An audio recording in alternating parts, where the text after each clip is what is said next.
And you have to ask yourself, was Elizabeth groomed? Was she isolated? Was she controlled? The attorney for the mother of 16 children removed from a so called house of horrors is questioning her mental health. Is Elizabeth Ciders insane? Is she a victim of abuse herself or a perpetrator? Plus, we have an update on Gary Ciders Sr. from his lawyer as questions swirl about images from inside the home circulating online. We're digging into all of it. I'm Anjanette Levy, and this is Crime Fix. She was 15 years old when she got married. 15 and 7 months pregnant. 2 months later, she gave birth to her first child. That was 2008. She hasn't really stopped since. 18 pregnancies over 18 years, including a set of conjoined twins who died the same day they were born in 2022. By the time investigators walked into that house on Omar Street, 16 of her children were still alive to be carried out of it. Elizabeth Ciders has been married since she was a teenager. She was just a child, 15 years old, and she gave birth to her first child that same year. And really, she hasn't stopped giving birth since 2008. She hasn't had a break. She's given birth to 18 children since 2008. A set of conjoined twins died the same day they were born back in 2022. Now Elizabeth, who was booked into jail on June 30th on 16 counts of child endangering, along with her mother-in-law, Christina Ciders, and her husband, Gary Ciders Jr., and his father, Gary Sr., are in legal trouble. The child endangering charges are second-degree felonies and carry the possibility of major prison time if they are convicted. All of the Ciders family members have pleaded not guilty. Now, giving birth to 18 children over 18 years is no small feat. A lot of people might want a big family, but 18 kids? Now her own attorney is asking a judge a question most people watching this case haven't let themselves ask yet. Is Elizabeth Ciders capable of understanding what happened to her own children? Or is she, in some legal sense, not fully there at all? Let's slow down for a second, because this case has a lot of noise around it, and the noise is drowning out what's actually sitting in the court file. Elizabeth Ciders was booked into jail on June 30th on 16 counts of child endangering, alongside her mother-in-law Christina Ciders, her husband Gary Ciders Jr., and her father-in-law Gary Ciders Sr. These are second-degree felonies. Real prison time is on the table if any of them are convicted. All four have pleaded not guilty. That's the legal starting point, and it matters because everything that follows in this case is happening inside a proceeding that hasn't been decided yet. No one here has been found guilty of anything. Here's what's new. Elizabeth's attorney, Tommy Staley, has filed a motion asking for two things at once. First, a competency evaluation. Can she currently understand the charges against her well enough to assist in her own defense? And second, built into the same filing, a request that if she's found competent, she then be evaluated for a possible insanity defense. Was she suffering from a condition at the time of the alleged offenses that means she didn't fully appreciate the wrongfulness of what was happening in that house? That second part is the layer nobody else in this case has attached to their filing. Gary Sr., Christina, and Gary Jr. all had competency evaluations requested and granted earlier. Elizabeth is the only one where her own lawyer is also raising the insanity question in the same document. Attorney representing Elizabeth Ciders has reached that point. He's requesting a competency evaluation for his client. This comes after mental competency exams were requested and granted for Elizabeth's husband, Gary Jr., and her in-laws, Gary Sr. and Christina. But the request for an evaluation comes with an added layer for Elizabeth. This is not just about competency. It's also about possibly laying the groundwork for an insanity defense. Attorney Tommy Staley wrote, "Now comes counsel for the defendant, who hereby respectfully moves the court for an order that a formal evaluation be conducted in order to determine whether the defendant is competent at this time to stand trial to the offenses as charged herein. Alternatively, if the defendant is found to be competent, counsel hereby simultaneously requests that the defendant undergo an evaluation to determine if she is not guilty by reason of insanity because she was suffering from a condition which would produce..." And in that filing, Staley writes something worth sitting with directly. He says he's observed things in his meetings with Elizabeth that concern him. Specific conduct he says he's prepared to describe in detail, but not in the public record. Not to us, not to reporters, not to the internet. He says he'll take those observations directly to the judge and eventually to the medical professionals conducting the evaluation. He also acknowledges something important. As of this filing, Elizabeth hasn't been indicted, and his own legal team doesn't yet have full access to the facts, evidence, or circumstances of her arrest. He's making this request in the dark, based on what he's personally witnessed sitting across from his own client. This comes after mental competency exams were requested and granted for Elizabeth's husband, Gary Jr., and her in-laws, Gary Sr. and Christina. But the request for an evaluation comes with an added layer for Elizabeth. This is not just about competency. It's also about possibly laying the groundwork for an insanity defense.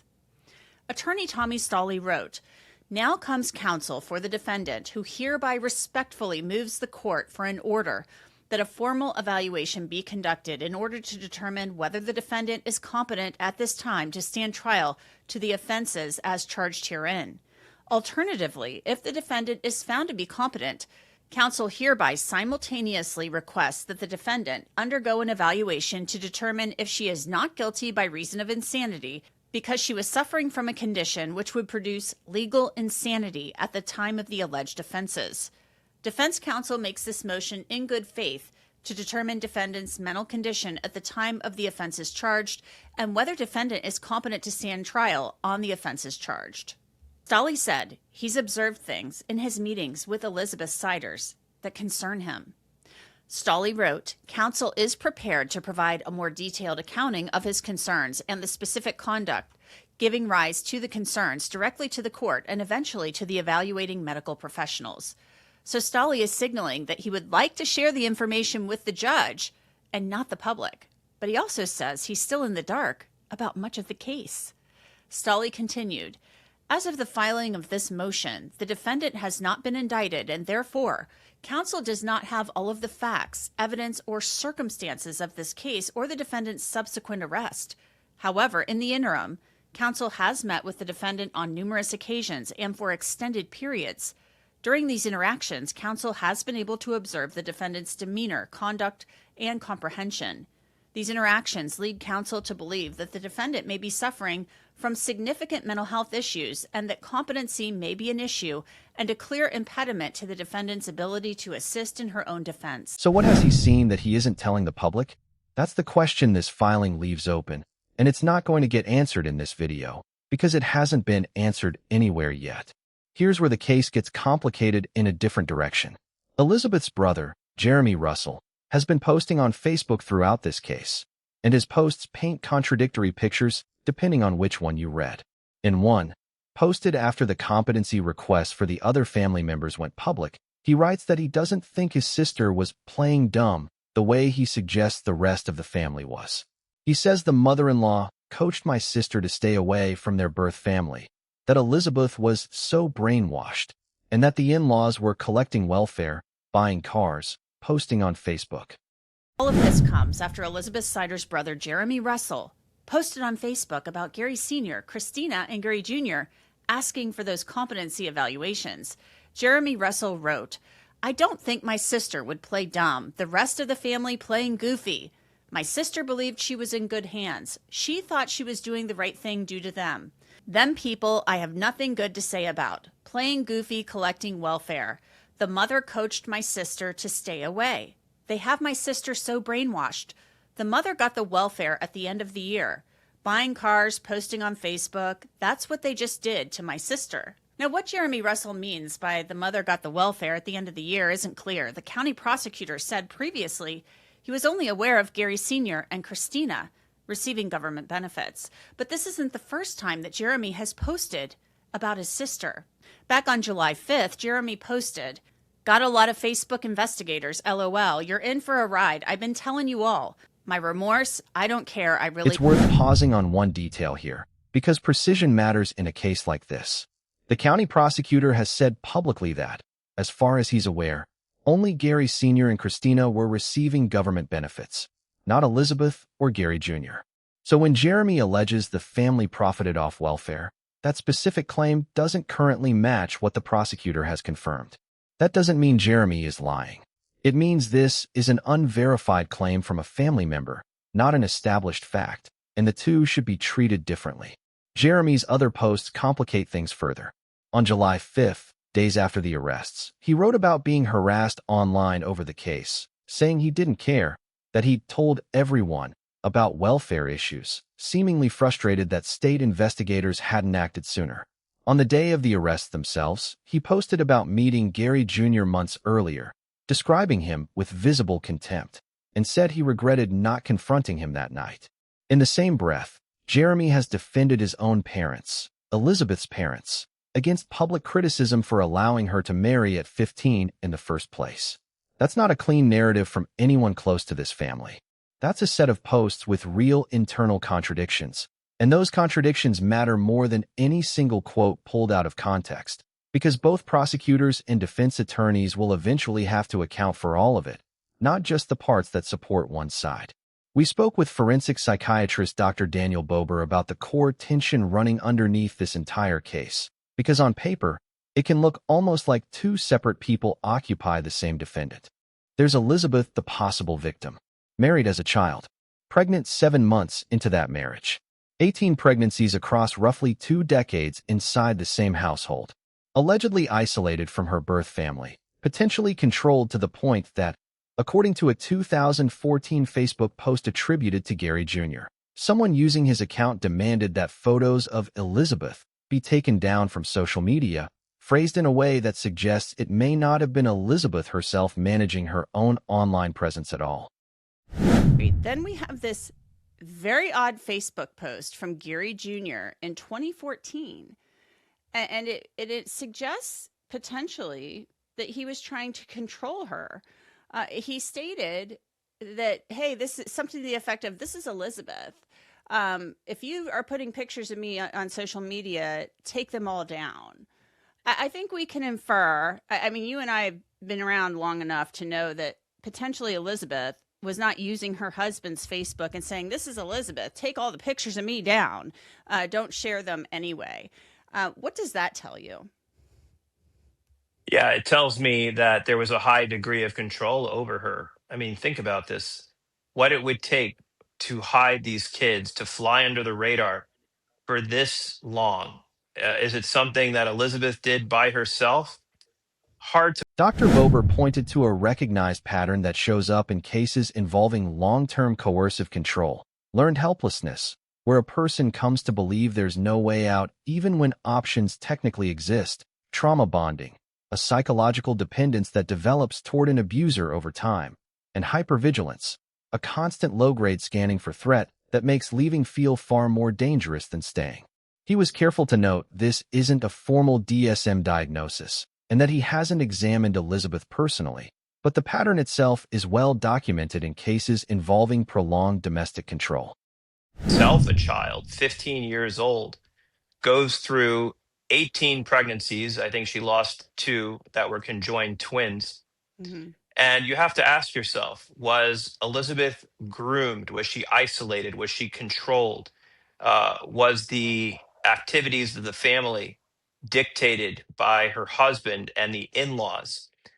She may have been trapped in an environment in what we call coercive control, where she was subject to manipulation, isolation, and didn't really have anyone to turn to. And when I said how you can take the same set of facts and tell a very different story, the prosecution would say, hey, she could have left anytime she wanted to. She could have asked for help. But we know there is a well known psychological phenomenon called battered woman syndrome, which is not an official diagnosis in the DSM. And obviously, I have not examined her personally.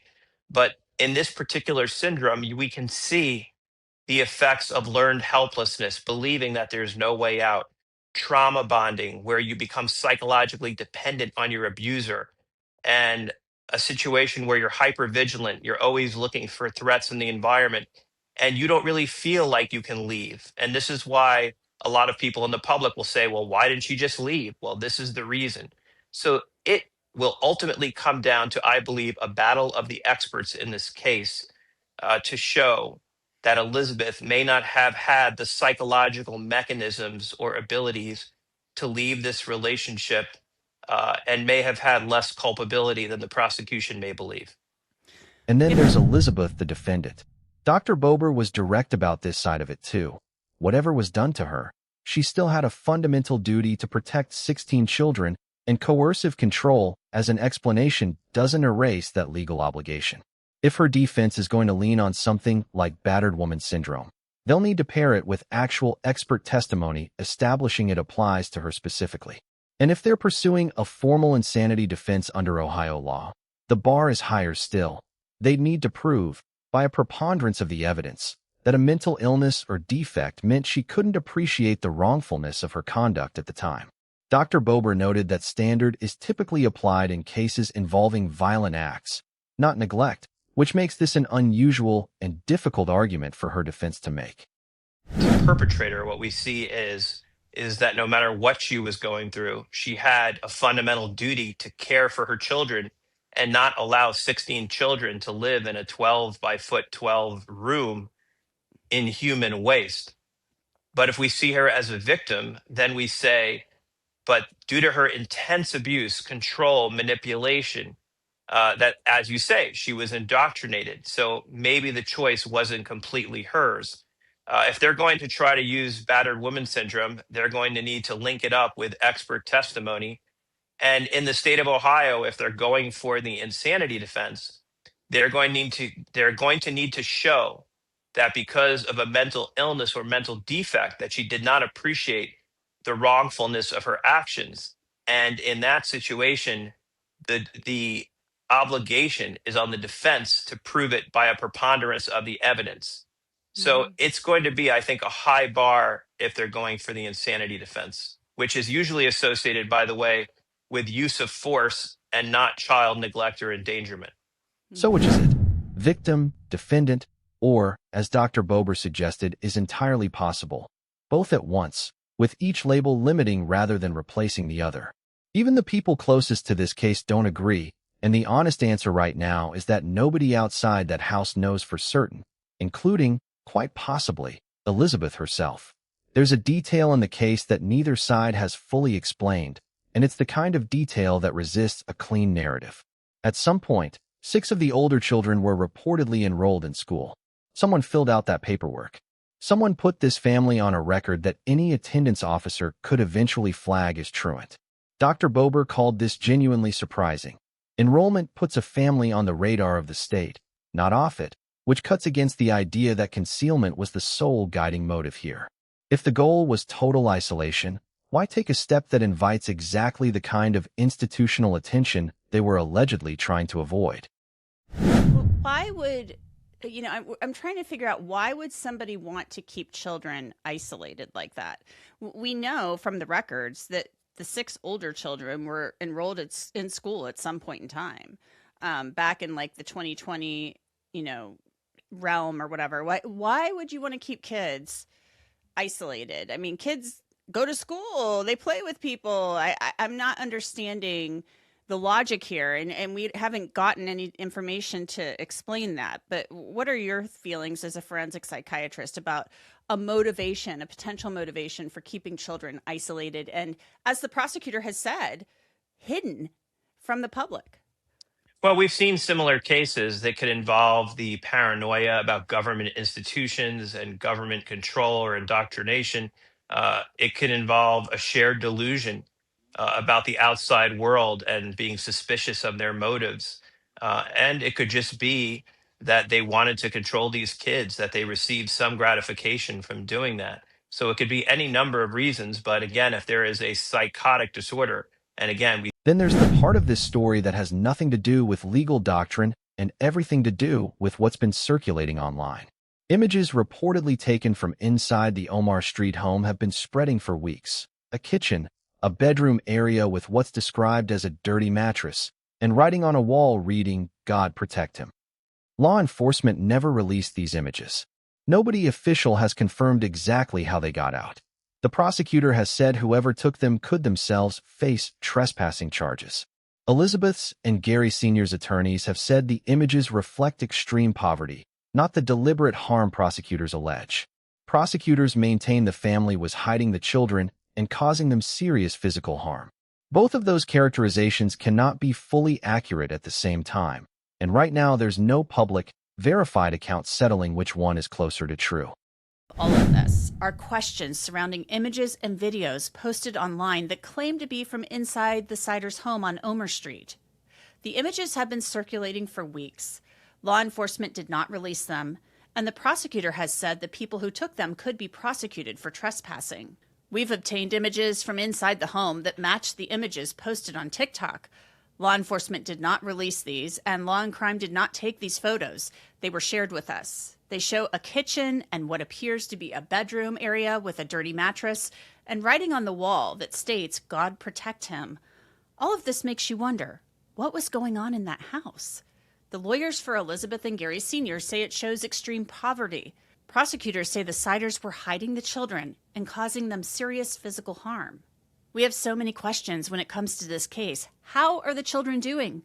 And the question at hand, was Elizabeth Ciders a victim? Is she a perpetrator, or is she both? Is that even possible?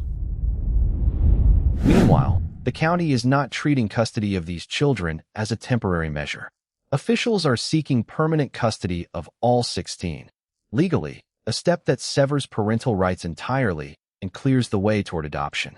Dr. Bober noted that courts are typically reluctant to terminate parental rights outright. The standard requires evidence that children are in a state of imminent danger, not simply a difficult home environment. The fact that the county is pursuing permanent rather than temporary custody suggests investigators believe they've found something that meets that higher bar, even though most of the underlying evidence remains outside public view. Other part of this, Elizabeth has said that through her attorney that she wants to get out of jail on bail and be reunited with her children, but the county is seeking permanent custody of these children. They're not saying this is temporary. They're saying this is permanent. We're going to seek to get these children into foster homes and potentially have them adopted out. That severs the relationship legally. Yeah, as a child and adolescent psychiatrist, I've been involved in a lot of these cases, and the state is very leery about taking away parental rights completely. We look at obviously the standard of what is in the best interest of the child. So when you terminate parental rights, that has to rise to a very high level where you feel like the children are really in imminent danger. But I have to say, given what we know so far, I don't think they're completely unjustified in taking that position. The judge overseeing the case has given the district's forensic evaluators 30 days to complete competency assessments and report back, a fairly standard timeline for this kind of order. What happens after that branches in several directions. If Elizabeth is found competent, the case can proceed toward the insanity evaluation her attorney has also requested, and eventually toward trial or a plea negotiation. If she's found incompetent, the case moves into a different track entirely. Competency restoration, which can involve medication, psychotherapy, and what's essentially education about the court process itself, teaching a defendant to understand the proceedings against them well enough to participate. Given the seriousness of the charges here, Dr. Bober noted that determining whether someone is restorable to competency or not restorable at all could take a year or more. There's also a legal reality worth naming plainly, because it explains something in Elizabeth's case file that might otherwise look strange. Even if a psychiatric evaluation finds she does have a genuine mental illness, that alone doesn't make her incompetent, and it doesn't automatically mean she isn't criminally responsible. A person can be mentally ill, legally competent, and still fully liable under the law, all at the same time.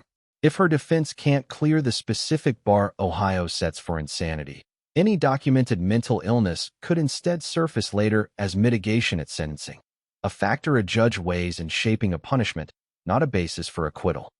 100%. You can be mentally ill and you can still be competent, and you can be mentally ill and you can still be criminally responsible. So mental illness per se does not mean that you're incompetent or not guilty by reason of insanity. In Ohio, to be found not guilty by reason of insanity, you need to have a mental illness or defect. And because of that mental illness or defect, you are not able to appreciate the wrongfulness of your conduct. We still don't know what Attorney Staley personally observed that prompted this filing. We don't know whether the school enrollment was Elizabeth's decision, someone else's, or a joint one. We don't know which parts of her brother's contradictory posts, if any, hold up under scrutiny. And we don't know how the images circulating online actually got out of that house, or what they do and don't prove about what was happening inside it. What we do know is that the evidence to answer these questions exists somewhere, in sealed investigative files, in evaluators' reports due within 30 days, in whatever Staley is prepared to tell the judge directly. It just hasn't been made public yet. If you followed the actual court filings in this case rather than the social media posts surrounding it, we want to hear from you directly. Based only on what's documented so far, do you think the evidence points toward Elizabeth Ciders as primarily a victim of decades of control, primarily responsible for the conditions those 16 children were living in, or genuinely both at once, in a way the legal system isn't well equipped to separate? Tell us why in the comments. And if you want the underlying motions and filings yourself, they're part of the public court record in this case. Read them before you decide.